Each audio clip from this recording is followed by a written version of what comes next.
Imagine une Amérique où chaque matin ressemble davantage à un avertissement qu'à un nouveau départ. Une Amérique où des millions de personnes se réveillent avec la peur au ventre. La peur d'un email, d'un message, d'une notification qui peut tout détruire. Vous avez été licencié. Votre badge est désactivé.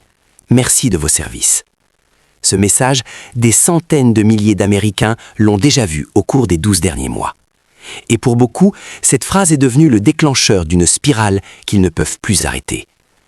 En 2025, 10 États américains sont au bord de l'effondrement.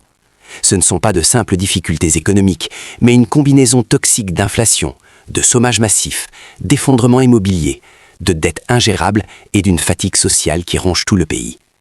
Ce que tu vas entendre n'est pas une fiction, ni un scénario dramatique. C'est ce que vivent des millions de familles en ce moment même. L'Amérique traverse l'une des plus grandes périodes d'instabilité sociale depuis 1929. Mais cette fois, les signaux d'alerte ont été ignorés trop longtemps. Dans certains États, les loyers ont augmenté à une vitesse si folle que même des travailleurs à temps plein dorment dans leur voiture.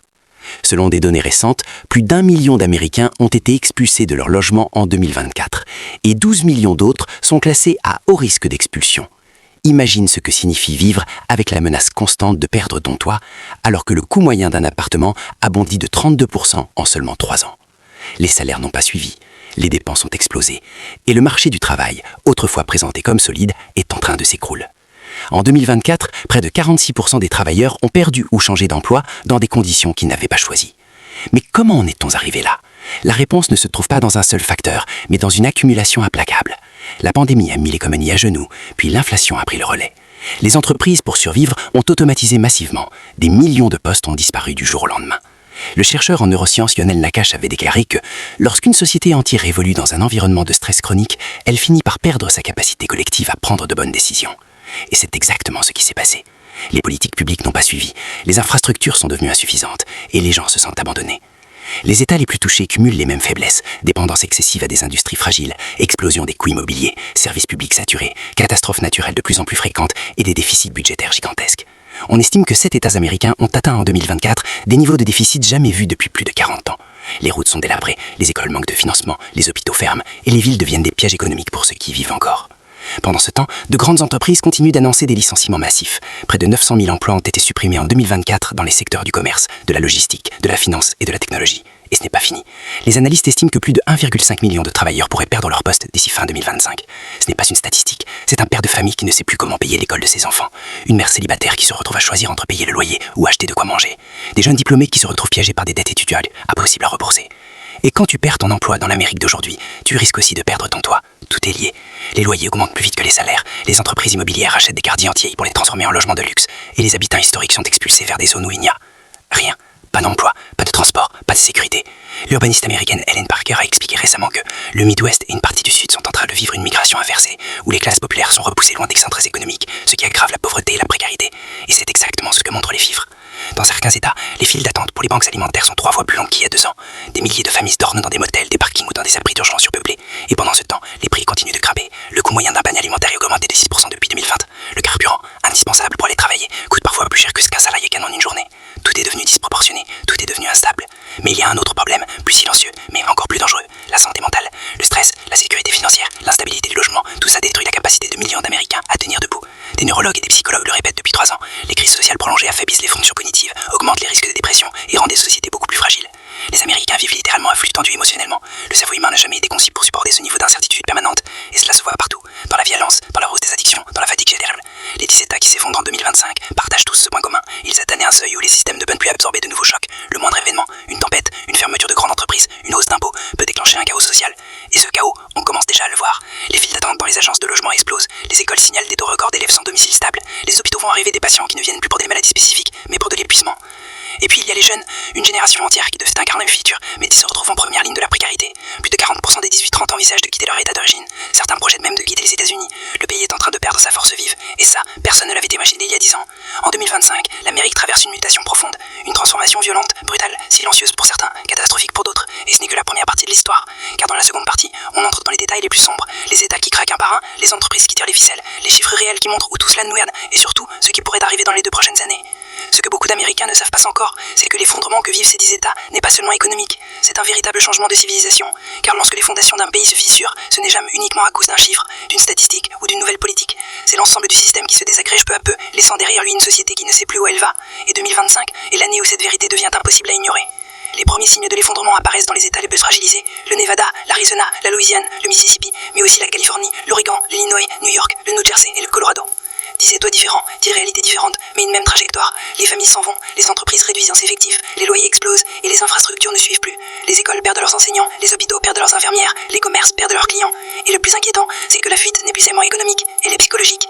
Dans certaines régions, les agences immobilières enregistrent un record historique. Plus de 37% des habitants prévoient de quitter leur état dans les 2 prochaines années. C'est une migration interne massive, comparable à celle des années 1930. Mais cette fois, la cause n'est pas la sécheresse ou les tempêtes de poussière, c'est la pression financière et sociale, devenue insupportable. Des familles s'envient vers des états jugés plus stables, comme le Texas, la Floride ou le Tennessee. Mais même là, les infrastructures ne tiennent plus le rythme. Le coût de la vie augmente partout et la demande explose plus vite que les villes ne peuvent absorber. Les licenciements massifs continuent d'aggraver la situation. Les grandes chaînes de messages ferment des dizaines d'établissements. Les entreprises technologiques, qui promettaient auparavant stabilité et innovation, se mettent à supprimer des milliers de postes. Rien qu'en 2024, plus de 230 000 emplois dans la tech ont été supprimés. Et en 2025, la tendance continue. Selon un rapport interne cité par plusieurs analystes, l'automatisation permettra de réduire jusqu'à 28% des effectifs dans les 5 prochaines années. Ce n'est pas une prédiction, c'est une feuille de route. Et derrière chaque chiffre, il y a des vies qui basculent. Comme Sarah, une mère de 2 enfants qui travaillait dans une grande chaîne de distribution depuis 12 ans. Du jour au lendemain, elle a reçu un message. Votre magasin est définitivement fermé. Plus d'assurance santé, plus de salaire, juste une boîte en carton et une signature au bas d'un papier. Elle fait maintenant partie des 14 millions d'Américains qui vivent dans une précarité extrême, à un bas de l'itinérance. Et ce n'est qu'un exemple parmi des millions. Les États touchés par l'effondrement voient aussi une montée inquiétante du coût du logement. Dans certaines villes, le prix d'une maison moyenne a augmenté de 47% depuis 2020. Plus de la moitié des locataires consacrent au moins 30% de leurs revenus au loyer. Et pour 22% d'entre eux, c'est plus de 50%. C'est totalement insoutenable. L'économiste américaine Linda Barrington a déclaré récemment: nous n'avons jamais vu une génération aussi piégée par l'immobilier. Et ce piège se referme de plus en plus vite. Les expulsions, déjà nombreuses, risquent d'exploser en 2025. Mais l'un des aspects les plus sombres de cette crise, c'est l'effondrement silencieux de la classe moyenne. Jadis considérée comme la colonne vertébrale de l'Amérique, elle se réduit chaque année. Entre 2019 et 2024, la classe moyenne américaine a perdu 4,5 millions de foyers, et les projections pour 2025 indiquent que ce chiffre pourrait dépasser les 6 millions, ce qui signifie que l'Amérique devient, progressivement, un pays divisé entre très riches et très pauvres, avec presque rien au milieu. Les économistes appellent cela la polarisation extrême des revenus, et c'est l'un des symptômes les plus graves d'un effondrement social. Et pourtant, malgré tout cela, beaucoup de dirigeants continuent de parler d'une stabilité économique. Mais comment parler de stabilité quand des millions de personnes vivent dans leur voiture, quand un assassin sur 8 ne mange pas à sa faim, quand plus de 40% des Américains n'ont pas 80 $ d'économie, quand même les travailleurs à temps plein ne peuvent plus survivre? Ce n'est pas une crise passagère, c'est un effondrement systémique, résultat de décennies de décisions mal adaptées, de priorités mal placées et d'un modèle économique qui favorise les profits avant les gens. Les 10 États qui raquent en 2025 montrent ce qui arrive lorsqu'un pays laisse la fracture sociale s'élargir trop longtemps. Le crime augmente, les infrastructures tombent en ruine, les écoles deviennent des zones de survie, les transports publics se dégradent, les incendies, les ouragans, les inondations ont des effets encore plus ravageurs, car les États n'ont plus les moyens d'y répondre efficacement. Chaque catastrophe naturelle coûte désormais 2 à 3 fois plus cher à gérer qu'il y a 10 ans, et le climat continue d'aggraver la situation. Mais le plus inquiétant dans cette histoire, ce n'est pas ce qui s'est déjà produit, c'est ce qui vient. Les analystes prévoient que si rien ne change, plus de 20 millions d'Américains pourraient être obligés de se déplacer d'ici 2030 à cause de la pauvreté, des coûts de logement, des catastrophes climatiques ou du manque d'emploi. Ce serait la plus grande vague migratoire interne de l'histoire du pays, et ces déplacements massifs ont créé encore plus de pression sur les États qui semblent aujourd'hui stables. Le Texas, la Floride et la Géorgie pourraient à leur tour entrer en crise d'ici quelques années. La situation actuelle ressemble à une réaction en chaîne, un effondrement qui commence dans un secteur, puis un État, puis un autre, jusqu'à toucher l'ensemble du pays. Les experts parlent d'un point de bascule socio-économique, un moment où les systèmes ne peuvent plus être réparés avec des simples ajustements. L'Amérique s'approche dangereusement de ce point, et pourtant, derrière ce chaos, une vérité qui demeure. Ce qui s'effondre aujourd'hui n'est pas forcément définitif. Les économies peuvent renaître, les sociétés peuvent se réinventer, mais seulement s'ils reconnaissent l'ampleur du désastre. Et c'est précisément ce que beaucoup nous reste encore de faire. Tant que la crise sera minimisée, tant que les chiffres seront maquillés, tant que les familles seront laissées seules face à un système qui ne les protège plus, l'effondrement continuera de s'étendre. En 2025, l'Amérique vit une fracture historique. 10 États sont au bord du gouffre. Des millions de personnes cherchent désespérément un endroit où reconstruire leur vie. Et chaque jour, de nouvelles familles rejoignent cette vague silencieuse. La question n'est plus comment en est-on arrivé là, mais combien de temps cela va-t-il encore durer? Car si rien ne change, les États qui tombent aujourd'hui ne seront que les premiers d'une longue liste.